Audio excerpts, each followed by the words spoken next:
au stade des 16e de finale. L'invité de jeudi en prime tout de suite, c'est Alexander De Croo, ministre de la Coopération Développement et vice-premier ministre Open VLD. Il a critiqué le Congo ces dernières heures, mais on sait aussi l'actualité politique est chargée avec deux affaires qui concernent les libéraux francophones.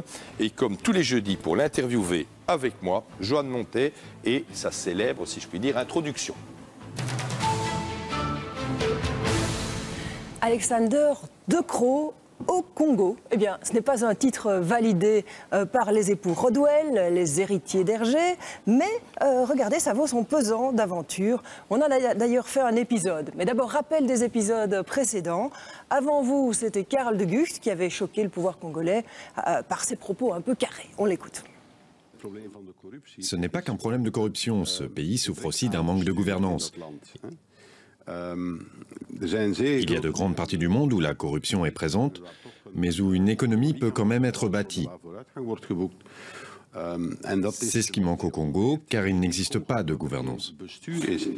Depuis lors, alors une gaffe diplomatique, c'est parfois appelé une deguchterie, mais revenons-en à vos aventures de cette semaine.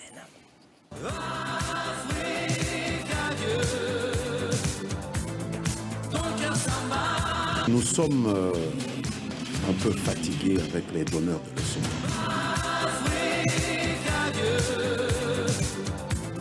Monsieur De Croo n'a pas à venir ici comme un gouverneur général en inspection. C'est fini cette époque-là.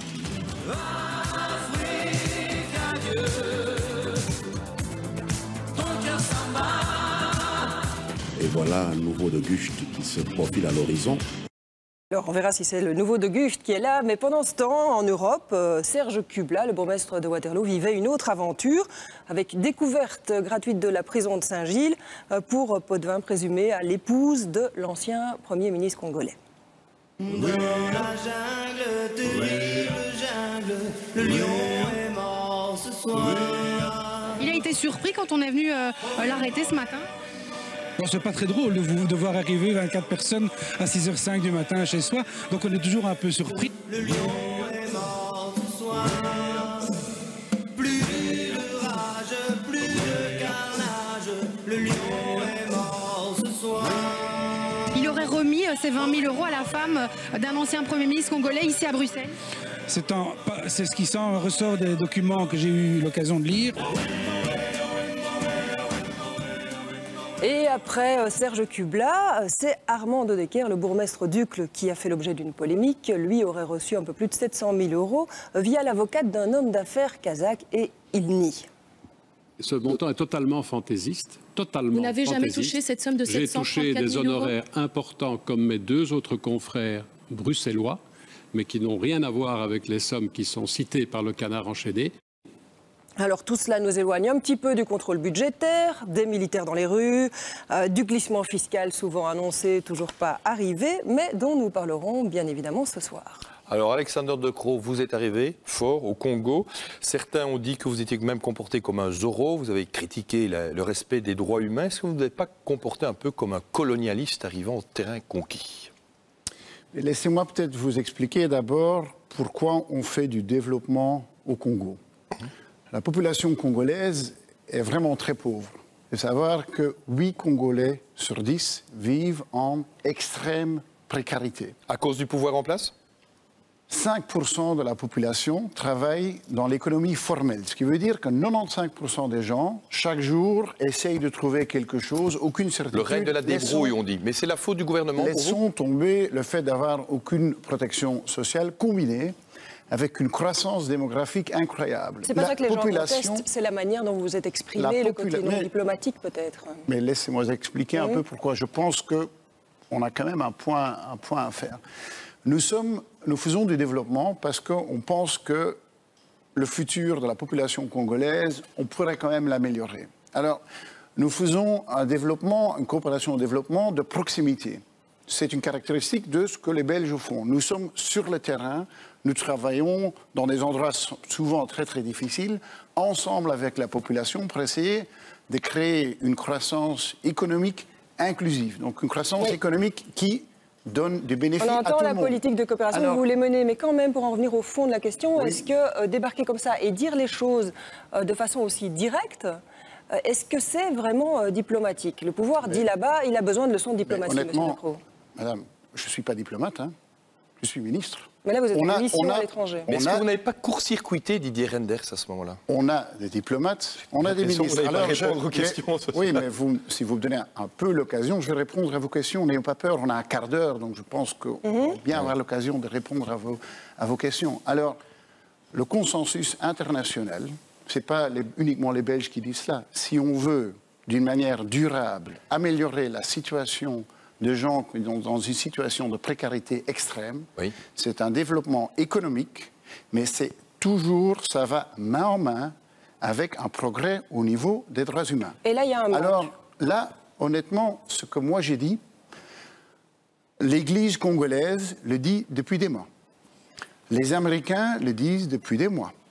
Les Britanniques le disent depuis des mois. D'ailleurs, en janvier, quand il y a eu les émeutes à Kinshasa, quand même plus que 40 morts, l'Internet bloqué pendant 2 semaines, des gens incarcérés. Mais j'aimerais bien un peu expliquer quand même. Des gens incarcérés d'une manière parfois un peu aléatoire, qu'à ce moment-là, à ce moment-là, on dit, vous savez, nous, on travaille au Congo pour plus que 100 millions par an.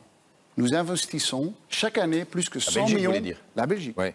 Pour améliorer le sort des gens. Alors, si on veut que ça se passe d'une manière durable, il y a des conditions à remplir. Je pense qu'on peut dire, vous savez, on parle entre ministres, on parle droit dans les yeux. Moi, j'ai expliqué les mêmes messages. Mais alors, pourquoi ne pas dire très clairement que le problème, c'est Kabila? Puisque vous dites, je ne suis pas un diplomate. Vous critiquez le gouvernement, mais vous n'avez pas dit que le problème, c'était Kabila. C'est lui le problème ou pas? Voilà, pour bien montrer que je me suis exprimé d'une manière assez prudente. Moi, j'ai dit qu'il y a de la marge pour faire mieux dans ce pays. Avec un autre homme Nous sommes un partenaire pour le faire. Répondez au moins une question. Didier Reynders et moi, nous avons tous les deux dit que c'est important qu'il y ait une date électorale qui est fixée. On va les aider pour le 27 novembre 2016, ce sera une date importante pour la population congolaise qui doit avoir la possibilité de faire leur choix dans la Constitution actuelle. Qu'est-ce que ça veut dire, la Constitution actuelle? La Constitution actuelle dit qu'un président fait 2 mandats. Et donc je dois partir. Je pense que la Constitution actuelle doit être respectée. Donc il doit partir. Pour que les téléspectateurs comprennent, est-ce que le président Kabila doit partir? Les gens au Congo doivent avoir une période électorale où ils peuvent faire leur choix. Et ça, je l'ai dit aussi dans mon speech. Le Congo est un pays souverain.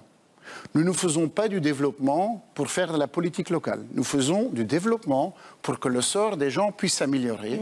Et moi, et pas uniquement moi, je suis convaincu que si on veut que les 100 millions que nous investissons pour que la population s'améliore, nous ne faisons pas cet investissement pour diriger la politique dans un sens ou un autre. Donc vous assumez vos propos et vous ne regrettez pas. Ce qu'on fait ait un effet durable. Si je veux que ce qu'on fait ait un effet durable, je pense que les gens doivent pouvoir s'exprimer librement, doivent pouvoir faire leur choix politique librement. Et là, je pense que c'est normal que quand on fait tant de choses ensemble, qu'on dise « j'aimerais bien le pouvoir faire ensemble ». Et honnêtement, moi j'ai parlé 8 ministres différents, chacun. Et à chacun, j'ai fait exactement la même démarche que j'ai fait publiquement. Et j'ai eu l'occasion d'en parler.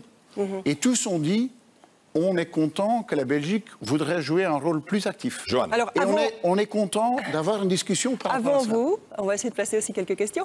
Avant vous, il y avait Karl Lugur qui avait parlé de corruption au Congo. Vous n'avez pas dit ça, c'est vrai. Mais avec cette affaire qui concernait Serge Kubla, son avocat cette semaine a dit bon, les commissions c'est fréquent, c'est normal au Congo. Est-ce que vous êtes d'accord avec ça?